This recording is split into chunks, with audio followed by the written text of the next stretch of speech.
BJP जहां 5 राज्यों में जीत का दावा कर रही है, वहीं बीजेपी को एक के बाद एक तगड़ा झटका मिल रहा है। चुनाव से ठीक 1 महीने पहले बीजेपी की परेशानी बढ़ती दिख रही है। बीजेपी के अपने ही नेता बीजेपी के लिए मुश्किलें पैदा कर रहे हैं। गोवा में बीजेपी को बैक टू बैक तगड़ा झटका लगा है। तो क्या है पूरा मामला, जानने के लिए देखते हैं ये रिपोर्ट। गोवा विधानसभा चुनाव की तारीखों के ऐलान के बाद नेताओं के दल बदल की संभावनाएं तेज हो गई हैं। बीजेपी को महज 24 घंटे के अंदर गोवा में 2 बड़े झटके लगे हैं। भाजपा के नेता और कारोबारी प्रवीण झाते ने विधायक पद से इस्तीफा दे दिया है। प्रवीण से पहले बीजेपी के एक और विधायक माइकल लोबो ने भी अपने सभी पदों से इस्तीफा दे दिया था। इस महीने में अब तक कुल 4 बीजेपी विधायक पद से इस्तीफा दे चुके हैं।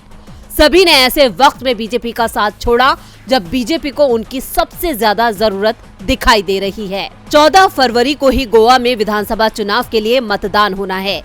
बीजेपी से दूरी बनाने वाले विधायक माइकल लोबो ने कहा कि मतदाताओं ने मुझे बताया कि बीजेपी अब आम लोगों की पार्टी नहीं रही।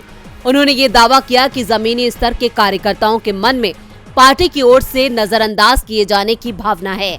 वहीं भाजपा छोड़ते हुए प्रवीण ने कहा कि अब ये वो पार्टी नहीं रह गई है जो मनोहर पर्रिकर दौर में हुआ करती थी।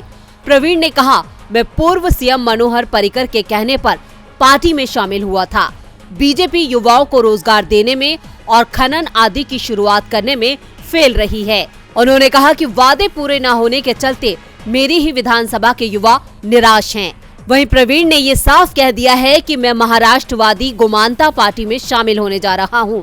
हाल के दिनों में बीजेपी छोड़ने वाले प्रवीण चौथे विधायक हैं। इससे पहले अलीना साल्दानाह ने बीजेपी छोड़कर आम आदमी पार्टी का दामन थामा है, जबकि कार्लोस अल्मीडा ने कांग्रेस ज्वाइन की है। हालांकि माइकल लोबो ने अभी ये उजागर नहीं किया है कि वे किस पार्टी में जाने वाले हैं। डीबी लाइव की रिपोर्ट।